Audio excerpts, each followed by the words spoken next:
Hello. I was going to do a quick little gear review. This is everything I'll be taking with me for a 7-day, 6-night backpacking adventure in the High Sierras, California. We will be starting out of Tuolumne Meadows and ending back there. So primarily we'll be in Yosemite National Park. Just some like condition issues of climate we'll be in. The days are look pretty nice, like 70s, maybe 60s, depending on elevation.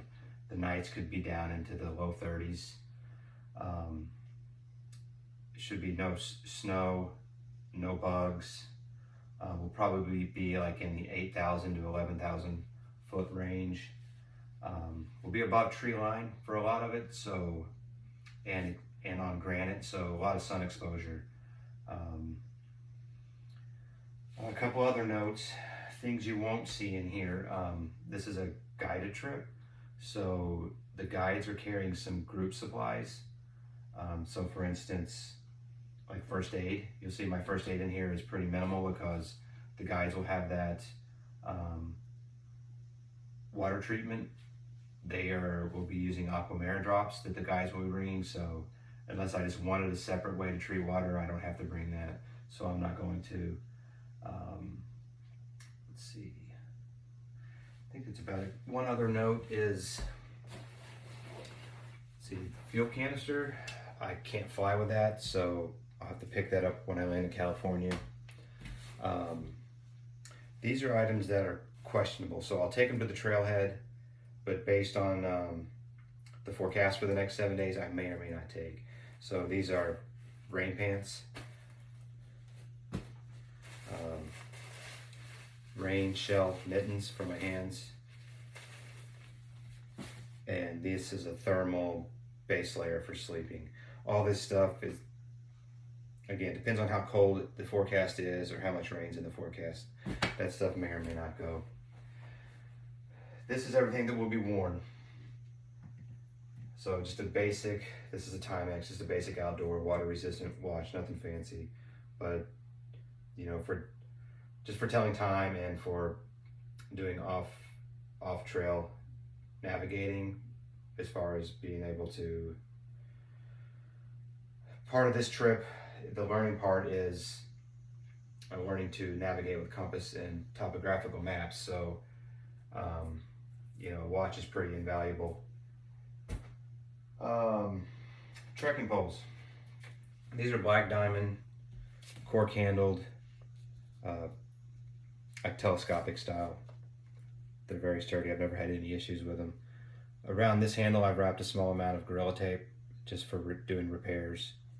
On this one, I've wrapped a small amount of Luco tape for blisters. And again, the guides will have this stuff, but I just always keep them on here, and that's where they're at.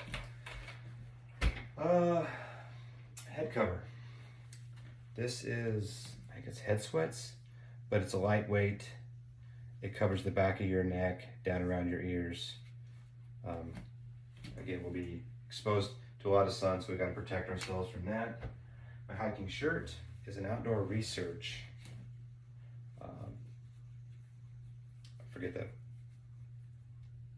the model, but it's lightweight. It breathes well. It dries quickly. It's long sleeved. It's got a hood. Small lightweight belt.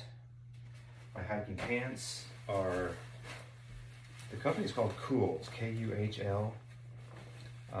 They're fairly lightweight. They're convertible, so the bottoms zip off. Just typical hiking pants, will dry quickly. These are Nike Pro boxer briefs. My socks are the Defeat wool. It's like a merino wool. It will also dry quickly. A pair of Dirty Girl gaiters that keep rocks and dirt and stuff out of my shoes while I'm hiking. These things, I love these things. My hiking shoes are the Las Sportivas. It's the Bushido 2s. They're kind of designed as, they're trail running shoes, but they work great for hiking. They got really good traction. They're light. They're extremely breathable, so they'll dry quickly. Okay.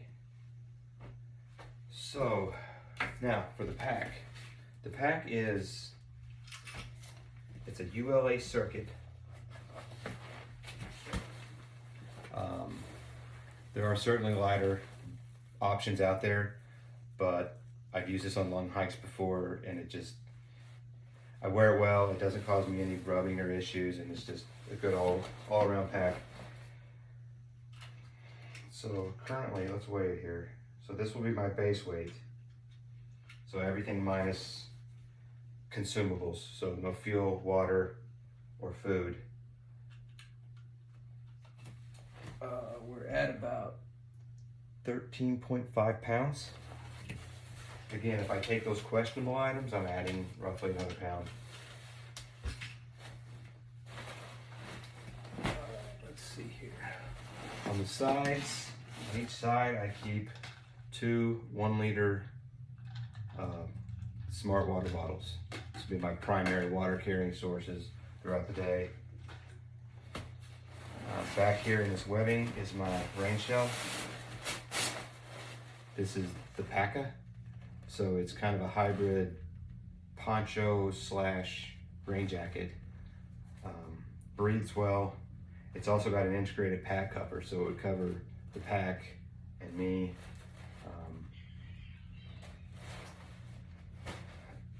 Let's see. Here on the shoulder straps, I've attached a small Z-Packs pouch. And here is where I will keep. So I'll be taking these prescription sunglasses, unfortunately, or this prescription glasses, and here are prescription sunglasses, which around them I've wrapped a little bit of, just cleaning cloth. So basically whatever's not on my face, the other pair will be in here. This outer pocket, I have a small REI camp towel, in case I want to clean up at a creek or wash my pot out or whatever. I also have 2 small containers. One is Dr. Bronner's soap, and the other one is hand sanitizer. And they want to access throughout the day. Hip belts, hip pockets. It won't be this, but I will have like a credit card, a driver's license, small amount of cash, insurance card, stuff like that.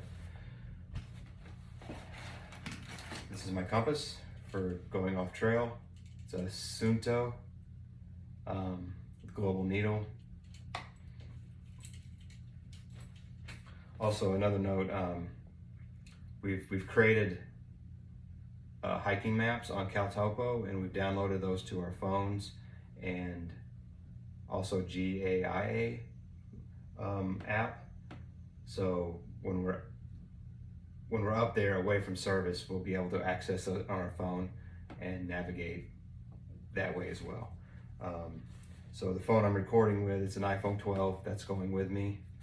So it'll be a navigational device. It's also my trip recorder, taking pictures and videos. In here I have chapstick with sunblock. This is the Leatherman Squirt. It's basically my knife. It's also got a couple other small tools in it. They're small. The other hip pocket I have, right now I've got it in, is my sun gloves. Keep my hands from burning while I'm hiking with my trekking poles. Yeah, glacier gloves.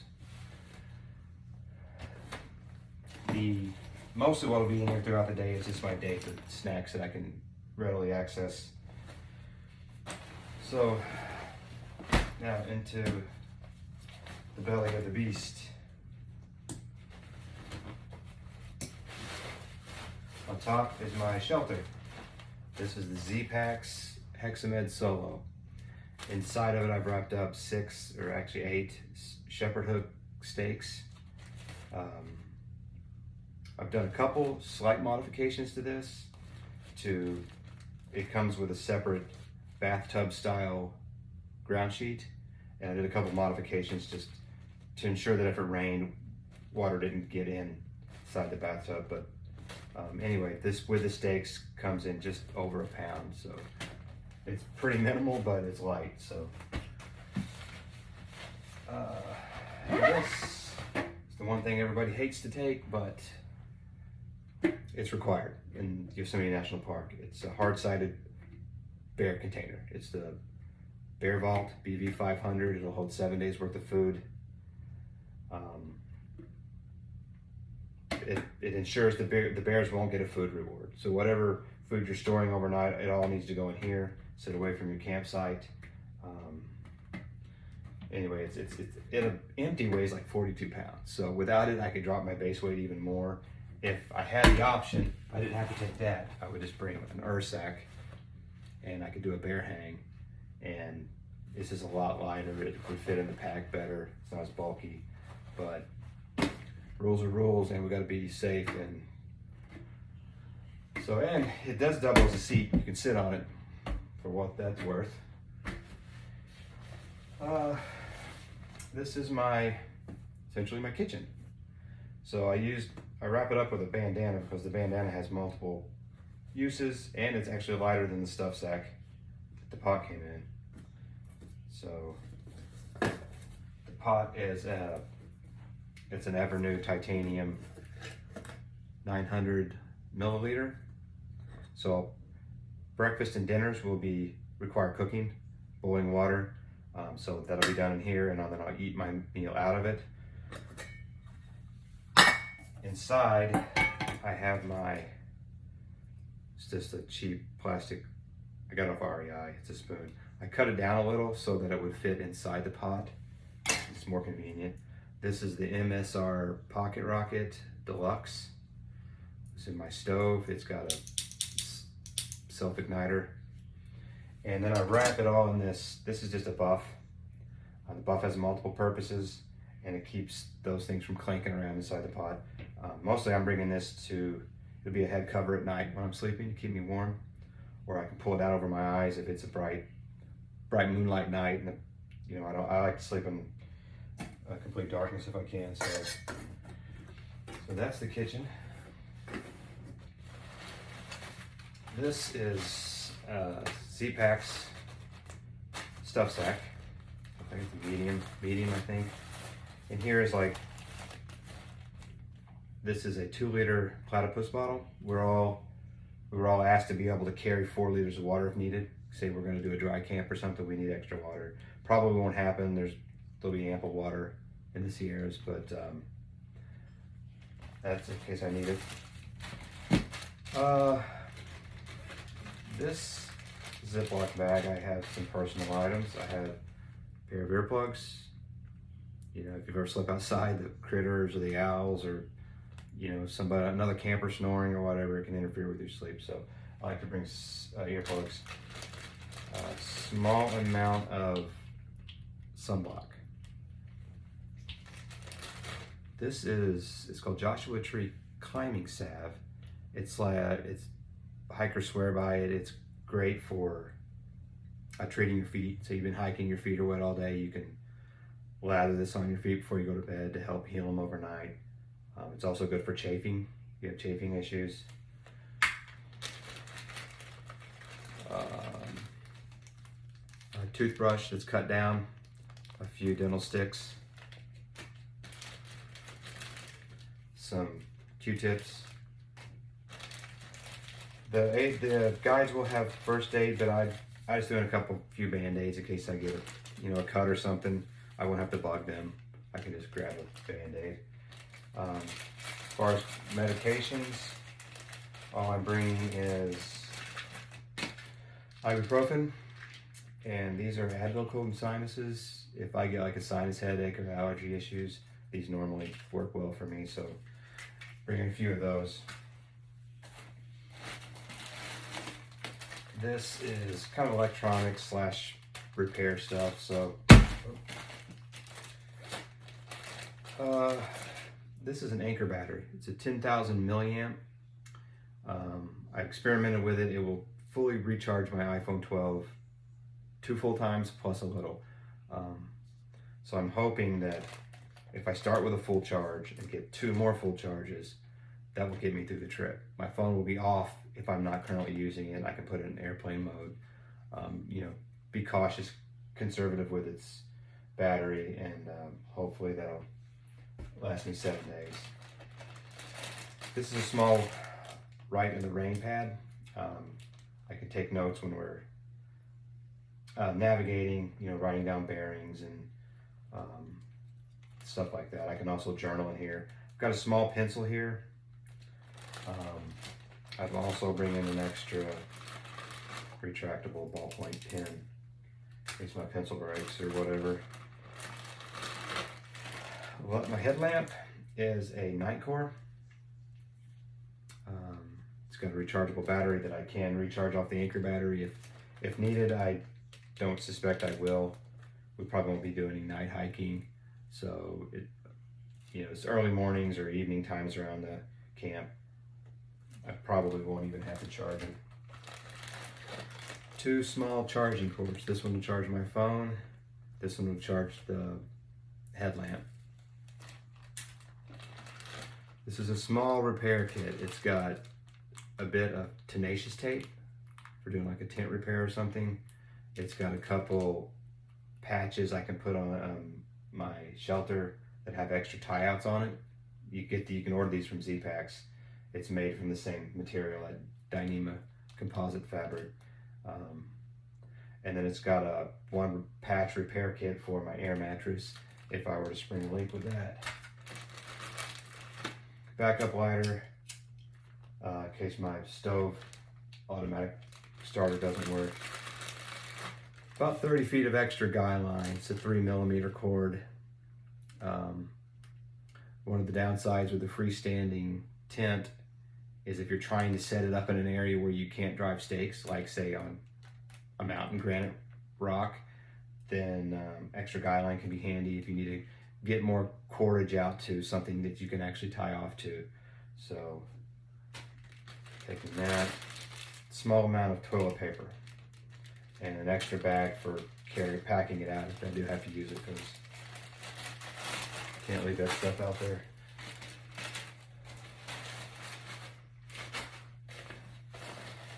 Inside of here, I have a trash compactor bag.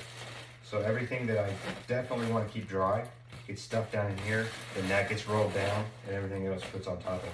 That way when I roll into camp, even if it's raining, I can set my tent up, get inside and pull the stuff out. I'm pretty much guaranteed to have a dry, warm night. So, and here I have my puffy shell. This is Enlightened equipment. It's a synthetic down. It's hooded. It's lightweight, packed small. I also have a pair of down-filled booties from Enlightened equipment. My quilt I'm taking is a 20-degree bag, but if anything's going to get cold on me, typically it's my feet. So this will ensure that I have warm feet through the night.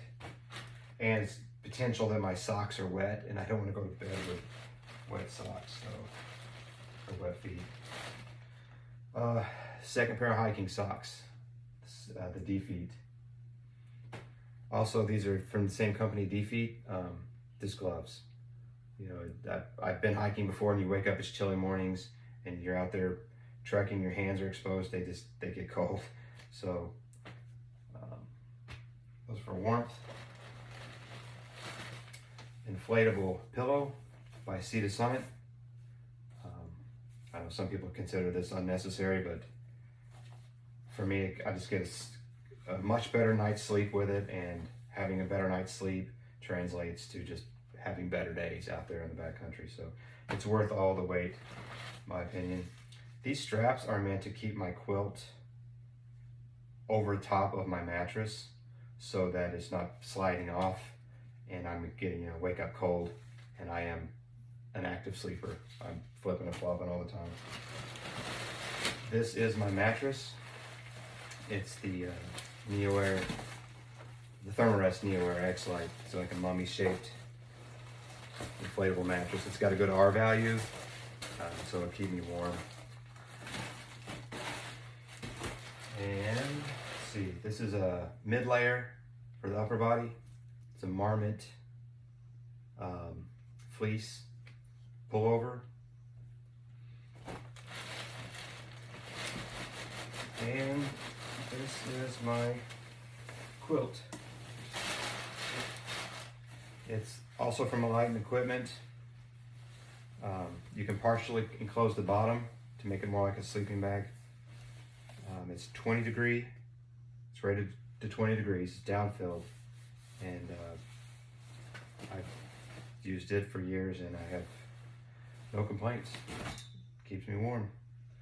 And that is basically everything. I may do a food video, but if I do, I'll upload that. So I hope, I know when I'm putting together this, I've watched countless hours of other people's gear reviews, and I've learned a lot, and I just thought I would do a brief one on mine and maybe add to that body of knowledge. And if somebody's got any suggestions, I'd love to hear them. Thank you.